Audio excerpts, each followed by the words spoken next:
The following is a description of what the character in the Netflix series Atypical experiences in a scene in the episode In the Dragon's Lair, which was released in 2018.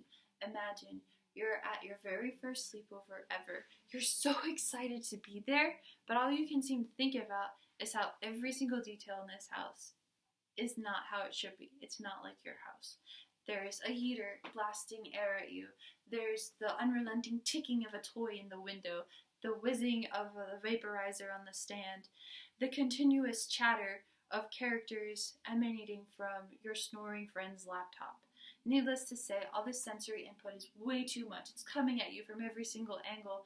The only thing you have left to do is put your hood up and go home, no matter what time it is. While you're on your way, you're shaking, you're fiddling with a rubber band, and you're greeted with flashing lights, a siren, and a loud noise. Now, at this point, you cannot talk to anyone. You're just so overwhelmed, and you're hyper-focused on the fact that you have to get home. The police officer is asking you questions, but you can't answer any of them. You're too focused on getting home, and your mind just can't take a break to explain this. So, he thinks that you're either on drugs or some illicit substance, and he orders you onto the ground, and he takes you to the precinct. And although this is a television series, it's the reality for some people who have autism. Those who have autism are everywhere. They're at the mall, maybe your next door neighbor, or even at the beach or the park, and they will be noticed throughout everyone's life. Therefore, it's beneficial that people are sensitive to the differences those with autism have.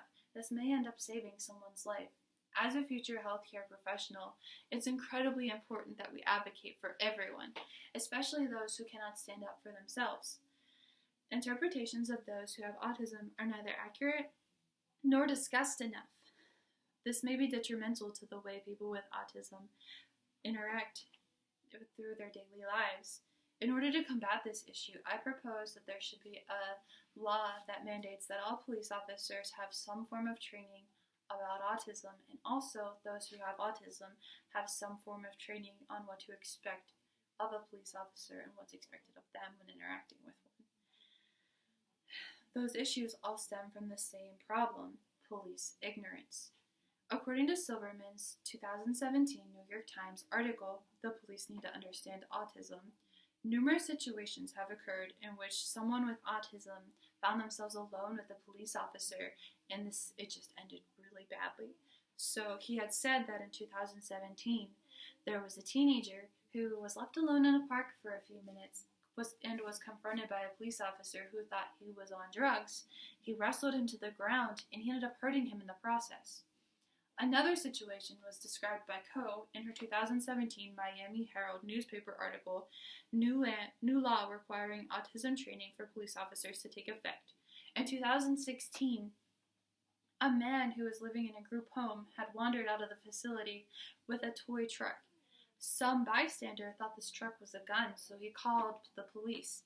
Thankfully, the therapist from the group home got to this man first, but the police, still thinking that toy was a gun, opened fire and shot the therapist in the leg. Police lack the knowledge of the characteristics and components of autism. When confronted by the strange, odd behaviors of someone who has autism, the officer may view him as a threat, rather than someone who needs help. As a result, this person could be unfairly viewed as a potential perpetrator, rather than an innocent citizen in the police officer's eyes. The police force's job is to protect and serve the community. However, they cannot do that if they do not understand the community they are serving. They're trained to identify suspicious drug-related behavior and to react accordingly. Autism entails behaviors that deviate from social norms. So does drug use. So, in response to this, Autism Speaks provides a list of behaviors that those with autism may exhibit in a tab entitled Information for Law Enforcement on their website. These behaviors include that they avoid eye contact and have sensory issues, so loud noises such as police sirens or even the police officer's voice could alarm them.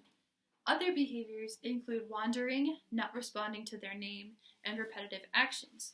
Due to inadequate instruction, a law must be implemented for the safety of the community.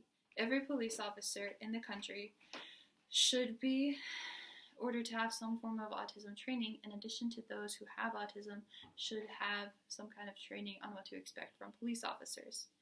For instance, CAS 2017 Miami Herald article, New Law Requiring Autism Training for Police Officers to Take Effect, describes that in response to an interaction between someone who had autism and a police officer, there's a new law stating that all Florida officers have to have training on autism.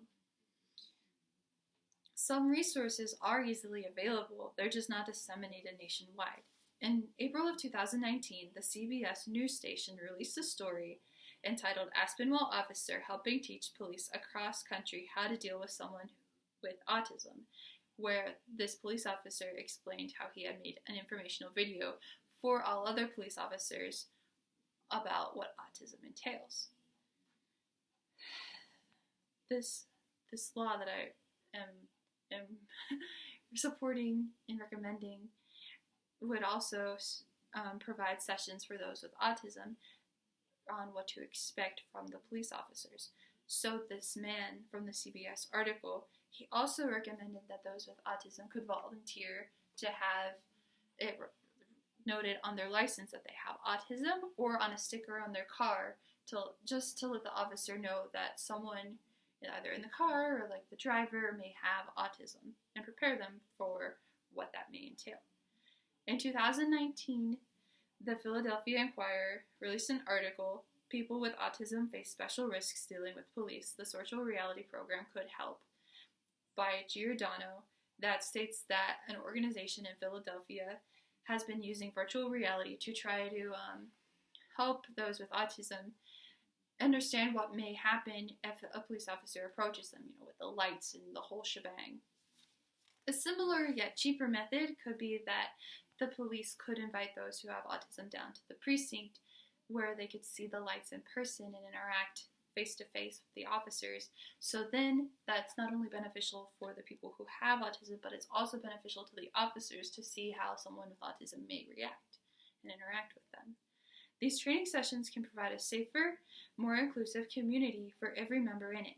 Laws mandating a knowledgeable police force are detrimental to the prosperity of a community.